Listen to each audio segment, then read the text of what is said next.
Voici la sélection littéraire d'Olivia de Lamberterie avec un monsieur qui s'appelle Olivier Bourdeau.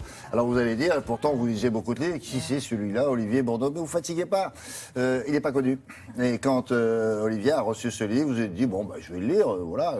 Et même la maison d'édition, vous la connaissiez? Finitude, je connaissais son nom, mais guère plus. Elle n'est pas connue non plus.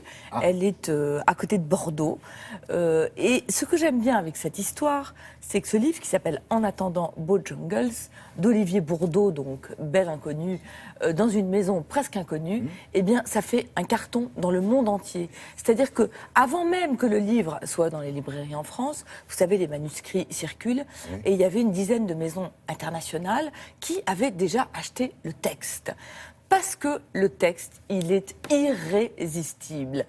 Ça pétille et ça picote les yeux, parce qu'à la fin, c'est triste, mais c'est raconté d'une manière tellement fantaisiste que ça vous porte quand même. L'histoire, elle est racontée par deux personnages, un petit garçon et son père, qui racontent la même histoire, l'histoire de leur mère et épouse, l'histoire d'une famille folle. Une famille comme ça, qui vit dans la fantaisie de manière à tout le temps enchanter le quotidien. Des exemples. Le père, il a fait fortune, donc maintenant, il travaille plus tellement. Il essaye d'écrire des romans, mais on lui renvoie des lettres en lui disant « ça n'a ni queue ni tête ». Sa femme lui dit bah, « de toute façon, s'il y avait une queue et une tête dans les livres, ça se saurait ». Donc, bon, lui, pour être en forme, il fait du gym tonic.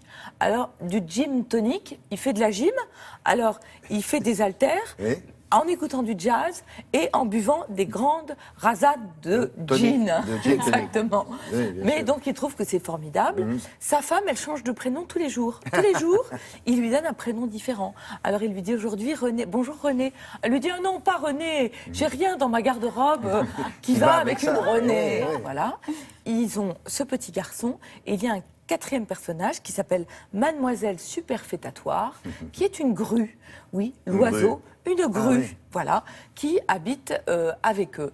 Alors, ils ont un appartement comme ça où la fantaisie habite comme ça avec eux aussi. Par exemple, il y a un grand hall avec un dallage noir et blanc sur lesquels on peut jouer aux dames. Tout est comme ça. Ça me fait penser à du jardin, c'est un peu oui, du ça Boris fait penser Vian. à du Vian. Voilà, vraiment, ça fait penser à du Vian. Mais à du Vian qui aurait rencontré, je trouve, Wes Anderson. Parce qu'il peut y avoir un côté un peu désuet dans les livres de Vian, mais qu'il n'y a pas dans les films de Wes Anderson, vous voyez, comme ça, où il y a toujours quelque chose d'un peu décalé par rapport à la réalité. Oui, mais il faut une histoire. Comme si on la niait. Alors, il y a une histoire. L'histoire, c'est que cette mère qui est douce dingue, et ben, un jour, la folie va devenir plutôt un peu dure. On va s'acheminer vers un hôpital psychiatrique, mais je vous dis pas la fin, je vous dis juste que c'est triste, mais que c'est exquis, qu'il y a une invention du langage. Vous savez, on prend tout au pied de la lettre. Le petit garçon, un jour, il entend, c'est difficile depuis la chute du mur, et il pense qu'il y a un mur qui est tombé dans le bureau de son père. Et c'est surtout un livre d'amour fou, de l'époux pour son épouse, du père pour son petit garçon qui veut le protéger, de la mère qui veut le protéger aussi. C'est une déclaration d'affection absolument génial. C'est chez Finitude et ça vaut vraiment le coup. Premier festival. Aujourd'hui, c'est le jour des premières fois. Après un premier roman, un premier festival par 21 qui a été le premier MOOC. Vous savez, MOOC, c'est une contraction. Voilà, vous les voyez là. C'est une contraction entre magazine et book. C'est une revue d'information absolument géniale qui a été beaucoup copiée mais jamais égalée et qui lance un premier festival de journalisme vivant. Ça aura lieu cet été, 29, 30, 31, à Couture, dans le sud-ouest. On y reste, entre Bordeaux et Toulouse. L'idée, c'est qu'il y aura des débats, des conférences, des expositions, des projections autour du journalisme. C'est un festival international qui sera fait en partenariat avec un journal italien, un journal américain, un journal allemand. Et le parrain, chaque année, il y aura un parrain qui sera en dehors du journalisme. Cette année, ce sera MC Solar.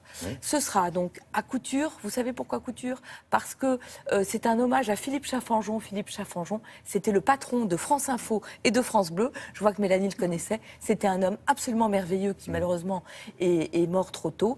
Et Couture, c'était son village. Donc moi, je vais vous dire, prenez déjà date, parce que ça va être un festival merveilleux. C'est Laurence Corona qui a eu l'idée de ce festival. Merci beaucoup. À propos de noms de femmes qui changent tous les jours, ça me fait penser à ce que disait Michel Legrand, parlant de sa femme, quand il dit comment vous l'appelez, quel est le petit mot. Il dit je l'appelle Toufflante. Alors tout le monde dit ah oui, Toufflante, c'est pas marrant, mais pourquoi vous l'appelez comme ça, Macha? Il dit parce que c'est mon épouse Toufflante.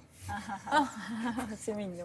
Ça aurait pu figurer dans votre livre. Ça aurait pu figurer. Et la référence à Michel Legrand est exactement ça. Ça pourrait être un film de Jacques Demy avec des Avec la musiques musique de Michel. de Michel Eh ben Legrand voilà. et de Nina Simone. Et la boucle est bouclée.